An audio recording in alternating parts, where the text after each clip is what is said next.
Vasanth TV ரசிகர்கள் அனைவருக்கும் வணக்கம். இன்னைக்கு நம்மளுடைய தெரிந்து கொள்வோம் நிகழ்ச்சியில நிறைய இன்ட்ரெஸ்டிங்கான ஃபேக்ட்ஸை பத்தி தெரிஞ்சுக்க போறோம். நம்ம எல்லாருக்குமே தெரிஞ்சது விலங்குகள் நிறையனா ஸ்விம் பண்ணும்பா. ஒரு சில விலங்குகள்லாம் தண்ணினாலே பயம். ஆனா ஹிப்போபோட்டமஸ் சாச்சா எவ்வளவு அழகா தண்ணியில விளையாடுது. யானைக்கு அப்புறமா தண்ணியில அழகா விளையாடக்கூடியது ஹிப்போபோட்டமஸ் தான். சூப்பரா ஸ்விம் பண்ணல அப்படின்ற மாதிரி யோசிச்சிருந்தீங்கன்னா அதுதான் கிடையாது. ஹிப்போபோட்டமஸ்க்கு ஸ்விம் பண்ணவே தெரியாது. பட் பார்க்கறதுக்கு மட்டும் ஏதோ தண்ணியிலேயே பிறந்து தண்ணியிலேயே வளர்ந்த மாதிரி தான். தண்ணியிலேயே பிறந்து வளர்ந்துருந்தாலும் ஹிப்போபோட்டமஸ்க்கு ஸ்விம்மே பண்ண வராது, தெரியாதுன்னு சொல்றாங்க. பட் கார்ட்டூன்ஸ்ல தான் நீங்க பார்த்திருந்தீங்கன்னா ஏதோ 1-2 கார்ட்டூன்லயாவது ஹிப்போபோட்டமஸ் ஸ்விம் பண்ற மாதிரி காமிச்சிருப்பாங்களா?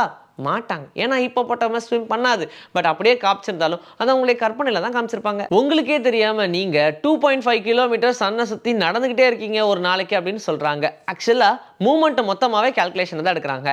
நீங்க இங்க இருந்து இங்க நகரதும் அந்த சன்னை சுத்தி நடக்கிற மாதிரி தானே சமம். அப்படி பார்க்கும்போது ஒரு நாளைக்கு நீங்க 2.5 கிலோமீட்டர்ஸ் கிட்ட நடக்கிறீங்க அப்படின்ற மாதிரி சொல்றாங்க.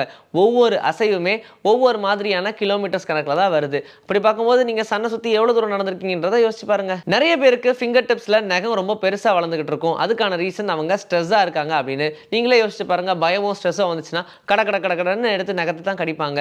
காரணம் என்னன்னா ஸ்ட்ரெஸ்ஸா இருக்கும்போது நகம் பெருசா வளரும் அப்படின்றது நம்மளுக்கே தெரியாம நம்மளுடைய பிரெயினுக்கு தெரியும். அதனால அது வளரதான போது கடிச்சு தள்ளு அப்படின்னு சொல்லி நம்மளே அறியாம நம்ம கடிச்சுக்கிட்டு இருப்போம். ஸோ அதனால ஏதோ நம்ம கொஞ்சம் ரிலாக்ஸ்டா இருக்கிற மாதிரி ஃபீல் ஆகும். சரி, அதையும் தாண்டி சம்மர் டைம்லாம் பார்த்தீங்கன்னா நகம் ரொம்ப அதிகமாக வளரும்னு சொல்லுவாங்க. ஏன்னா ஹாட் சம்மர் டைம்ல தான் ஃபிங்கர் டிப்ஸ்லாம் பிளட் ஃப்ளோ ரொம்ப அதிகமாக இருக்கும். ஸோ இதன் காரணமாக நகம் பெருசாக வளர்றதுக்கான வாய்ப்பு இருக்கு. நம்ம நினைச்சிட்டு இருக்கோம் இந்த பூச்சிகள்லாம் ரொம்ப சின்னது, ஒன்றும் பண்ண முடியாது அப்படின்னு. பட் அதால சூப்பராக பறக்க முடியும் அப்படின்றது நீங்க தூங்கும் போது காது கிட்ட கொசு வந்து கொய்யினதே அப்பயே உங்களுக்கு தெரிஞ்சிருக்கும். என்னதான் நம்ம அடிச்சாலும் விடாம நம்மளை துரத்துற மாதிரி ஓடிக்கிட்டே இருக்கும். பட் 3.25 கிலோமீட்டர் சீ லெவல்லேருந்து ரொம்ப ஹையா அதால பறக்க முடியும் எந்த இன்செக்டா இருந்தாலும்.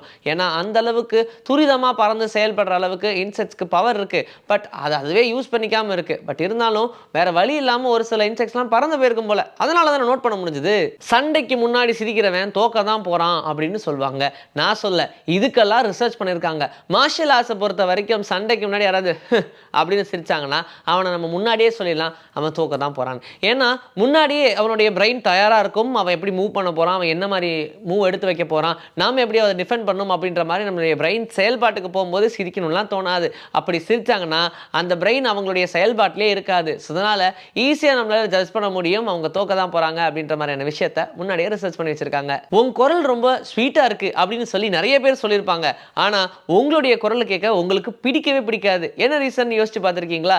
ஏன்னா நம்மளுடைய குரல் நம்மளுடைய நிறைய போன்ஸுக்கு அப்புறமா தான் நமக்கு கேட்குது. ஸோ அதன் காரணமா எவ்வளோ இனிமையான குரலாக இருந்தாலும் அந்த போன்ஸ் மூலியமா அடிச்சுப்பட்டு வரும்போது கொஞ்சம் கரடு முரடாக தான் இருக்கும். இதனால தாங்க நம்மளுடைய ஓன் வாய்ஸை நமக்கு பிடிக்க மாட்டேங்குது. நிலா இருக்கே நிலா, அந்த நிலா இப்போ சுருங்கிக்கிட்டே இருக்கு. நான் சொல்றது வானத்தில் இருக்கிற நிலா. இந்த வானத்தில் இருக்கக்கூடிய நிலா பார்த்தீங்கன்னா சுருங்கிக்கிட்டே இருக்கு. காரணம் என்னன்னா மூன் குவிக்ஸ் அப்படின்ற மாதிரி நிறைய விஷயங்கள்லாம் வருது. நம்மளுடைய பூமி விட்டு நிலா கொஞ்சம் கொஞ்சமாக விலகி தூரமாக போய்கிட்டு இருக்கோமா அப்படின்ற மாதிரி இருக்கும். பட் ரொம்ப சின்ன டிஃப்ரென்ஸ் தான். பட் பல்லாயிரம் வருஷத்துக்கு முன்னாடி கொஞ்சம் பக்கத்தில் பார்த்த நிலா இப்போ கொஞ்சம் தூரத்தில் இருக்கிற மாதிரி ஃபீல் ஆகுது அப்படின்ற மாதிரி ரிசர்ச் பண்ணியிருக்காங்க. ஸோ அதனால மூன் கொஞ்சம் கொஞ்சமாக தள்ளி போய்கிட்டே இருக்கு. அதன் காரணமாக தான் மூன் சுருங்கிக்கிட்டு இருக்கு அப்படின்ற மாதிரியும் சொல்லியிருக்காங்க.